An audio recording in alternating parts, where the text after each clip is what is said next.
Hi everyone and welcome to my prep zone. आज के इस वीडियो में हम देखेंगे ZDI के ऊपर कुछ बढ़िया बढ़िया सेट।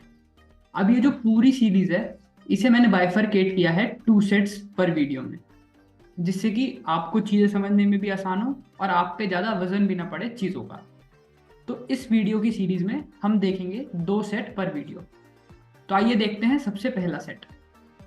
ये सबसे पहला सेट Z2021 से उठाया गया है, जिसमें ये कह रहा है, पर अगेन मैं आपको सजेस्ट करूंगा कि आप वीडियो को रोक के थोड़ी देर इस सेट को एनालाइज करो और फिर क्वेश्चंस करने की कोशिश करो। ये पहला क्वेश्चन है,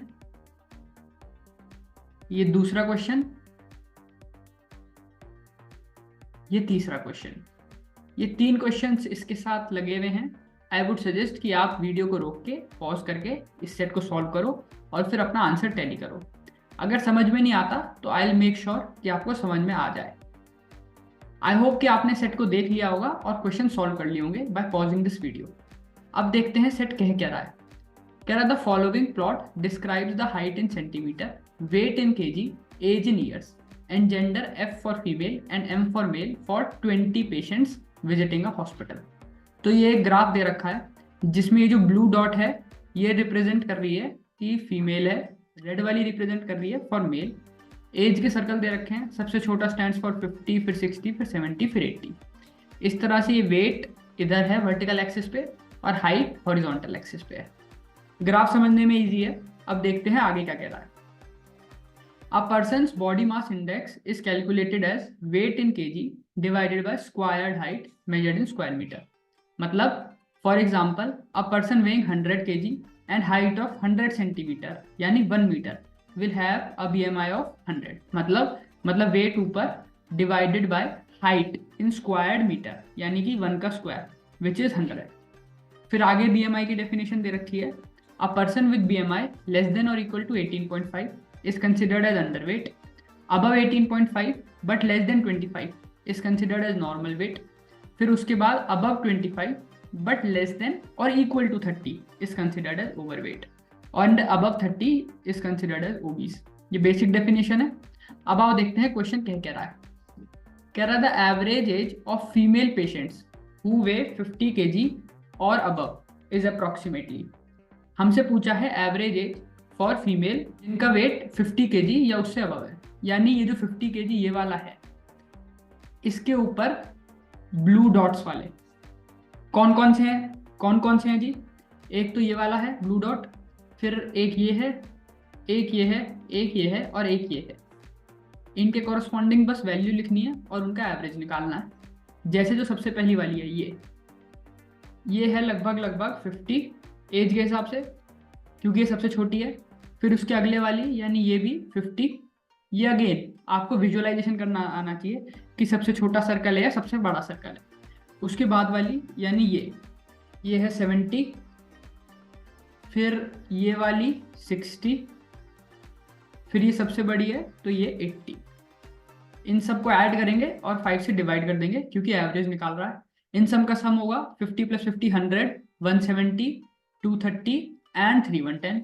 तो 3110/5 इसे आप डिवाइड करोगे तो ये 62 से पूरा कट जाएगा। So the answer is option 1। I hope कि आपने यही आंसर निकाला होगा और ये चीज आपके समझ में आ गई होगी। अगला क्वेश्चन कह रहा है the highest BMI among all patients is approximately. अब हाईएस्ट BMI निकालना है। ऑब्वियस सी बात है कि न्यूमरेटर जो है वो बड़ा होना चाहिए, यानी जो वेट है वो जितना मैक्सिमम हो उतना बढ़िया, और जो हाइट है वो जितनी कम हो उतनी बढ़िया। तो मैं कौन से सर्कल्स कंसिडर कर सकता हूँ। जैसे मुझे है कि सबसे हाईएस्ट वेट यहाँ है, एक यहाँ है, इन्हीं 2 सर्कल्स में सबसे हाईएस्ट वेट है और हाइट उसके कॉरस्पॉन्डिंग कम है। तो देखते हैं सबसे हाईएस्ट वेट मतलब सबसे पहले 77 अपॉन हाइट कितनी है 170 सेंटीमीटर यानी 1.7 का स्क्वायर। इसे जब आप निकालोगे तो आपको आएगा 26.6। रफली अप्रोक्सीमेटली पूछा है तो राउंड अबाउट 27 हो जाएगा। ऐसी दूसरे वाले सर्कल का निकालो, इस वाले का, इसके कॉरस्पॉन्डिंग है 69 अपॉन हाइट है 160 सेंटीमीटर यानी कि 1.6 मीटर।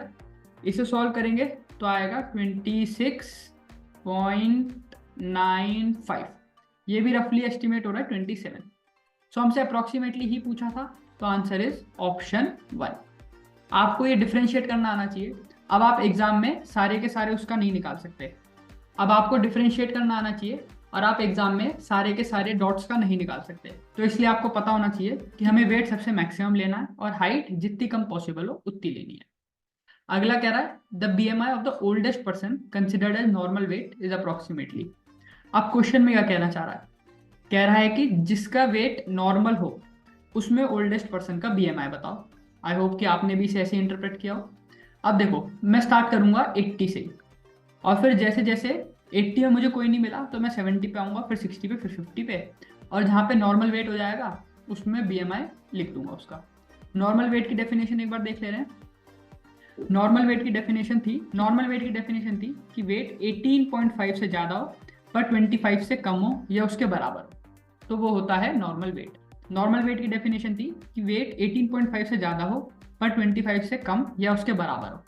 तो अब आओ डेफिनेशन में से देखते हैं क्वेश्चन में क्या से अप्लाई करना है। तो हमसे यही पूछा है, BMI की हमें डेफिनेशन पता है, तो सबसे पहले निकालते हैं BMI। किस किस का निकालते हैं?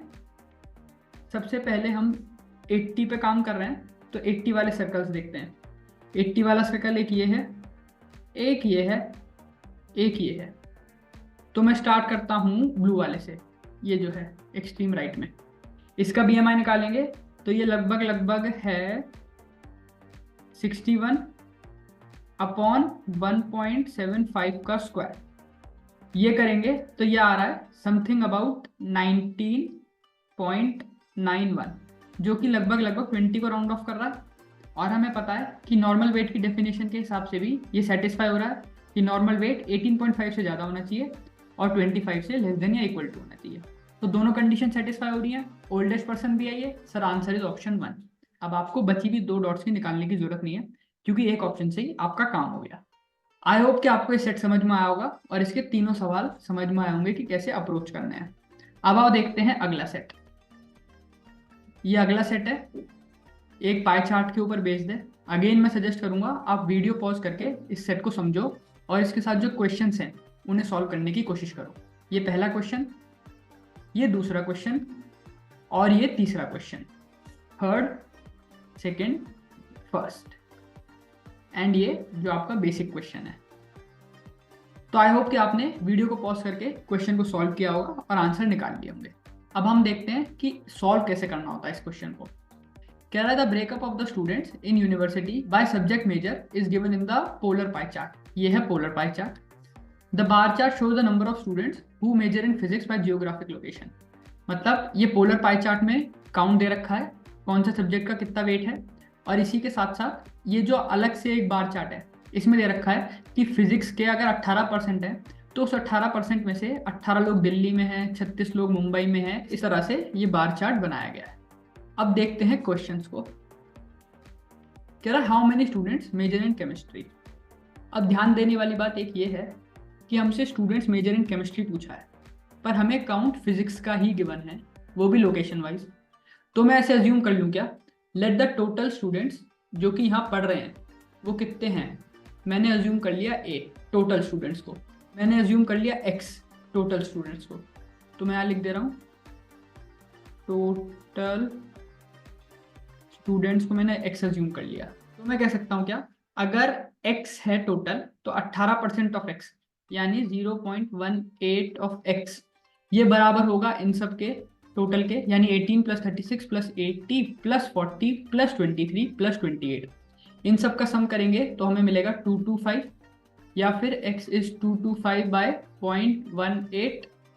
इसे जब आगे सॉल्व करेंगे तो हमारा x आएगा 1250, यानी कि टोटल स्टूडेंट्स कितने हो गए, ये हो गए हमारे 1250। हमसे पूछा है स्टूडेंट्स मेजर इन केमिस्ट्री यानी 14%, तो 1250 इंटू 14/100, इससे जाएगा तो ये 5 होगा, 25, ये 2, ये 7, तो ये आएगा 175। Answer is option 2। अब अगला क्वेश्चन कह रहा है if the proportion of physics majors who are from Delhi is same as proportion of engineering majors who are from Delhi. तो कह रहा है how many engineering majors are from Delhi. अब इसे करने के लिए हमें प्रोपोर्शन की चीज़ जाननी पड़ेगी। कह रहा है पहले physics majors who are from Delhi, total मुझे पता है 1250 है, फिजिक्स 18% है, तो फिजिक्स का काउंट कितना हो गया? फिजिक्स का 18% ऑफ 1250 जो कि होगा 225। अब प्रपोर्शन की बात हो रही है फ्रॉम दिल्ली। दिल्ली में फिजिक्स वाले कितने हैं? 18 अपॉन टोटल, ये इक्वल है इंजीनियरिंग फ्रॉम दिल्ली, इंजीनियरिंग का प्रपोर्शन, तो इंजीनियरिंग का प्रपोर्शन फ्रॉम दिल्ली इज ई, और इंजीनियरिंग 20% है 1250 पे, तो टोटल में 1250 is 20% of 1250 which is nothing but 250। ये बराबर हो जाएगा 250 के। अब हमें ये सब पता लग गया, अब हमें बस ई की वैल्यू निकालनी है, तो 25 9 जा 25 इंटू 10 और ये, तो यहाँ से मुझे पता चल गया ई इज 20, यानी engineering majors who are from Delhi is 20। Answer is option 4। अब इस क्वेश्चन को सॉल्व करने के लिए सिंपली आपको प्रपोर्शंस का कंसेप्ट आना चाहिए कि ऊपर जो पूछा है वो आएगा और नीचे टोटल आएगा फॉर सेम फील्ड।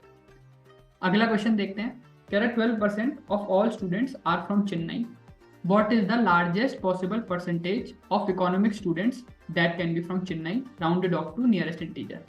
अब मुझे पता है टोटल 1250 है, इकोनॉमिक्स के 12% है, तो इंटू 12/100 होगा।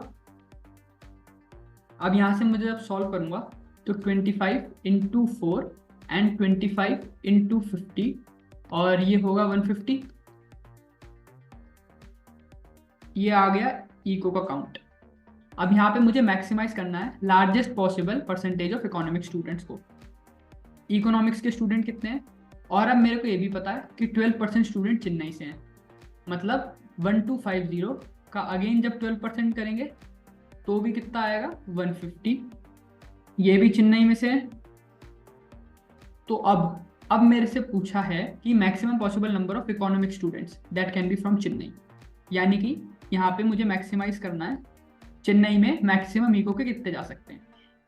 अब इको के मैं 150 के 150 नहीं डाल सकता, क्योंकि यहाँ पे एक बाउंडेशन है कि चेन्नई में 40 फिजिक्स के होने चाहिए। तो चेन्नई में अगर 40 फिजिक्स के होने चाहिए तो बचेंगे 110, और इन 110 को मैं सबको इको अलॉट कर सकता हूँ, बिल्कुल कर सकता हूँ। तो यही बस सॉल्यूशन था। हमसे परसेंटेज की टर्म्स में पूछा है, तो 110 by 150 into 100 which is nothing but 73.33%। ये हो गया आपका आंसर। Answer is option 1। तो आई होप कि आपने इस सेट को with in given time frame solve किया होगा, सेट समझ में आया होगा, जो ग्राफ्स और पाई चार्ट्स हैं ये भी समझ में आए होंगे। ऑल्सो हम इसकी एक और वीडियो लाएंगे जिसमें हम और भी इस टाइप के सेट करेंगे। आप प्रेपजोन के चैनल को सब्सक्राइब कर सकते हैं if you want such type of content daily.